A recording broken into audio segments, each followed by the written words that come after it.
In recent months, as I've written about the vagaries of the Federal Public Service Loan Forgiveness Program, I've heard from scores of people who have been tearing their hair out trying to qualify and get their loan servicer to give them coherent status updates.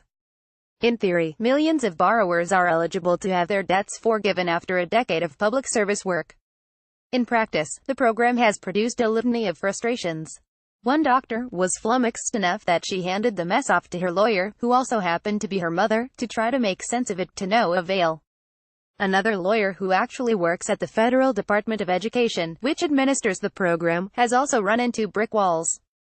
But there is at least one person who has made the 120 qualifying payments and now has a zero balance as a result, thus joining a very small club of the forgiven.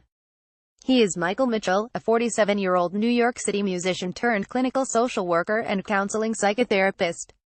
For years, he also had a proofreading side hustle, which helped him turn the interpretive backflips necessary to analyze the program at its birth in 2007.